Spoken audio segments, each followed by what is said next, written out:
आज की कहानी है तीन बकरे और राक्षस। सालों पहले चंदेरी जंगल में तीन बकरे रहते थे। तीनों भाई थे जो हमेशा मिलजुल कर घास खाते थे। एक बड़े से मैदान में वो रोज जाते और भरपेट खाकर खुशी खुशी साथ रहते थे। धीरे धीरे उस जगह की घास खत्म होने लगी तो उनमें से सबसे बड़े बकरे ने कहा कि अब हमें यह जगह छोड़नी होगी। यहाँ खाने के लिए अब कुछ भी नहीं बचा है। तब सबसे छोटे बकरे ने कहा कि नदी के दूसरी ओर ऐसी जगह है जहां चारों ओर घास ही घास है। अगर हम वहां चले जाएं तो आराम से पूरी जिंदगी गुजार सकते हैं। तभी बीच वाला बकरा बोला कि बात तो सही है, लेकिन हम नदी पार नहीं कर पाएंगे। नदी के बीच में बने पुल के नीचे एक राक्षस रहता है। वो वहां से गुजरने वाले हर किसी को खा जाता है। तब सबसे बड़े बकरे ने कहा कि मेरे पास एक तरकीब है जिससे हम उस राक्षस को मार सकते हैं। उसने अपने दोनों भाई के कान में कुछ कहा और सभी खुशी खुशी नदी की ओर जाने लगे। पुल के पास पहुंचते ही सभी बकरे एक पेड़ के पीछे छुप गए। तभी बड़े बकरे ने सबसे छोटे बकरे को इशारा करके पुल पार करने को कहा। जैसे ही वह छोटा बकरा पुल पार करने लगा तो वहां राक्षस आ गया। राक्षस बोला, तुम्हारी यहां आने की हिम्मत कैसे हुई? अब मैं तुमको खा जाऊंगा।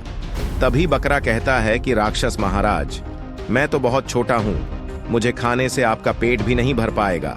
आप एक काम कीजिए, पीछे मेरा बड़ा भाई आ रहा है, वो बहुत मोटा है, आप उसको खाकर अपनी भूख मिटा लो। राक्षस को छोटे बकरे के मुंह से महाराज शब्द सुनकर अच्छा लगा। खुश होते हुए राक्षस ने कहा, ठीक है, तुम बहुत छोटे हो, मैं तुम्हारे बड़े भाई को खा लूंगा। छोटा बकरा वहां से चला गया। इसके बाद बड़े बकरे ने दूसरे बकरे को इशारा किया।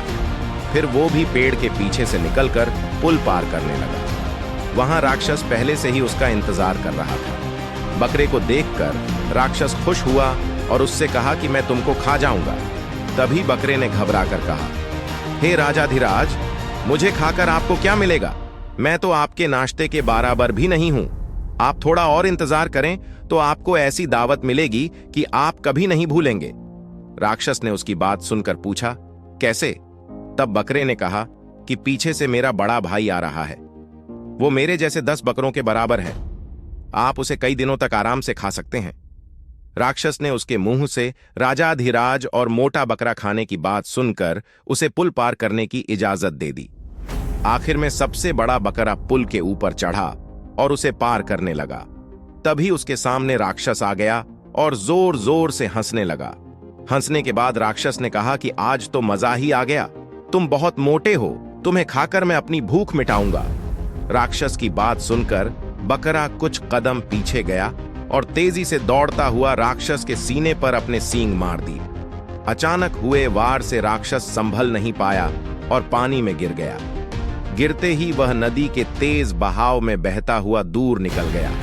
इसके बाद तीनों बकरे आराम से अपनी जिंदगी नई जगह में घास खाते हुए गुजारने लगे। इस कहानी से हमें यह सीख मिलती है कि मुसीबत आने पर कभी डरना नहीं चाहिए और हिम्मत व सूझबूझ से काम करना चाहिए। ऐसे ही कहानियां सुनने के लिए हमारे हिंदी कहानियां चैनल को लाइक, शेयर और सब्सक्राइब जरूर करें।